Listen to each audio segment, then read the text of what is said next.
Hello and welcome to the latest episode of the Low Budget Review Show. I'm your host, Eric Smith, and today I'm talking about A Debt to be Paid by Patrick Lacey. This is a new novella from Sam Hain Publishing. Comes out on September 1st.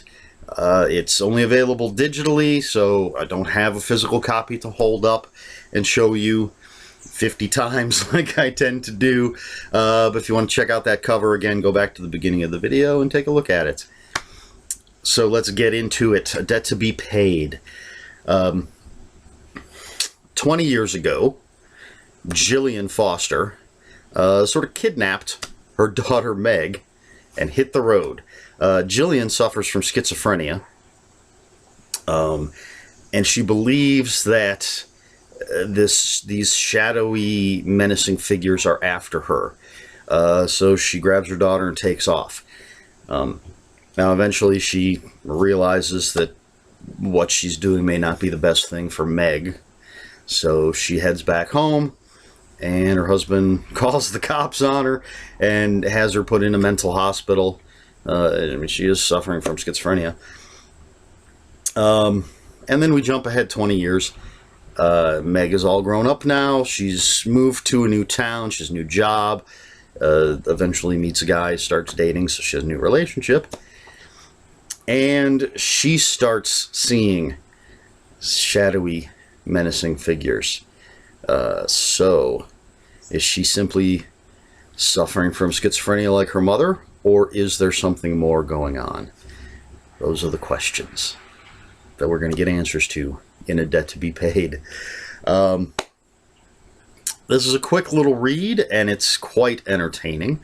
Patrick Lacey has a nice, clean writing style. Nothing flashy. It's very straightforward. Very creepy at times. There are some very shudder-inducing moments in this story. And he does that very well. The characters are well drawn out. Meg, I don't know if she's a typical young adult. Feels that way to me. You know, she's, again, moved out to a new town, starting a new job that she's not really happy with. She's got a lot of debt. Starting a new relationship. So all this sort of typical, I think, young adult stuff going on. And then everything sort of comes crashing down when she starts seeing things, and weird things start happening, and now she has to question, as I said, whether she's suffering from a mental illness like her mother, or if there's something more going on. And if there is, then maybe her mother wasn't just schizophrenic, which she was, but maybe there was more to what she thought was going on. Yeah, Meg's a great character. Her new boyfriend, Brian, is fine.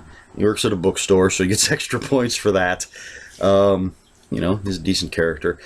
Ancillary characters that are fine. There's a cop, and Brian's dad, and Meg's dad. So they're all just not a flat character in the bunch, I don't think. The story flashes back and forth between the past and the present, which in the right hands is a fine storytelling device. I've seen it used poorly, but it's used just fine here. You know, you get that glimpse of what went on when Meg was a kid, and then we see what's going on with her as a grown-up, and we start to have some questions, and then it flashes back to the past again and kind of ties things together. So now the trigger for these events seems to be the signing of something. In Jillian's case, 20 years ago, it was for night school. I believe it was night school. It was 20 years ago, so it definitely wasn't an online college. Well, I don't know. 20 years ago, did they have online colleges back then? Anyway, it was for school. She wanted to further her education. And she just happened to receive this thing in the mail, and she signed it, and then these weird things started happening. Present day, as I said, Meg is under a lot of debt, and she gets something in the mail that will basically refinance her college loans and really help her out. And she signs it, and weird things start happening. So, of course, again, the past and the present connected. But is it just a coincidence? I don't know. But that does lead me to the one problem that I have with the story, and that's the ending.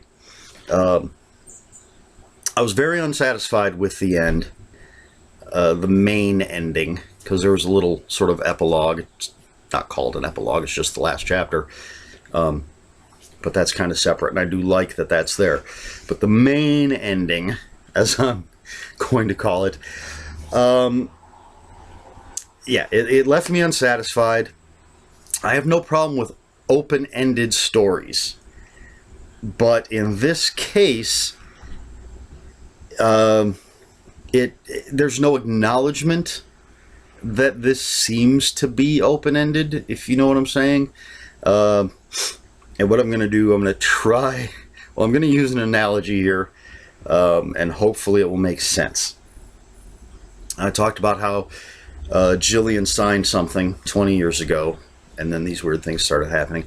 And then Meg signed something, present day, and weird things start happening to her. Two completely separate things.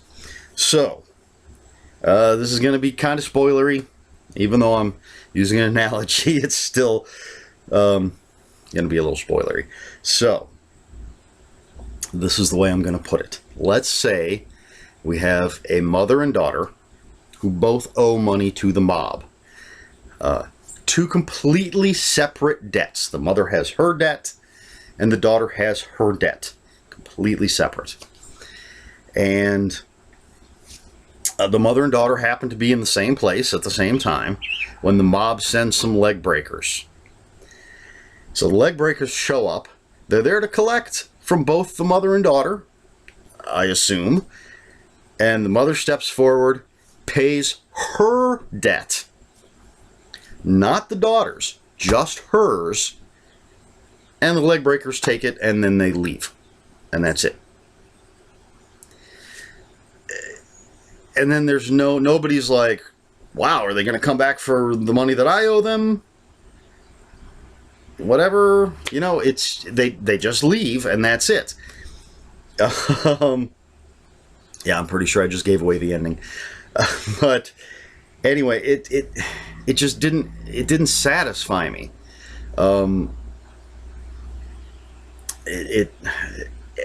If there'd even been a little bit that acknowledged the fact that the daughter still had a debt to be collected, I think. Yeah, I'm really just giving this all away. But anyway, it kind of fell flat for me. Everything else I really enjoyed. The characters, the atmosphere. Like I said, a lot of really creepy stuff goes on that I enjoyed. I'm interested in seeing more from Patrick Lacey. I'd like to see what he does next. Sometimes endings don't always work for me. You know, the very first Dean Koontz book I ever read was Shattered, and I hated it because it had one of the worst endings I'd ever read. I reread it years later just to see if maybe I'd come at it from the wrong angle, and no, I still hated it because of the ending. Now, I don't hate this story. There's a lot in here to like. Just not happy with the ending. So, the rating I'm giving A Debt to Be Paid by Patrick Lacey is 3.5 out of 5 spooky shadows. Can you see that? Yeah. There you go. 3.5 out of 5. Again, quite a lot to like in here. I just felt let down by the ending. So, that's why the rating is 3.5. So there you have it. A Debt to Be Paid by Patrick Lacey from Sam Hain Publishing. I will have links for the book in the description below. One for Sam Hain, one for Amazon, as always. You know, I think it's worth picking up, and if anybody else reads it, I'd love to know what you think of the ending. If you felt let down the way I did, or if I'm just being a dick. But let's see. So yes, links in the description below. If you have any questions, comments, or corrections, please put them in the comments below. Please like, share, and subscribe. Oh, comments will be open for spoilers. Just post a spoiler warning, people.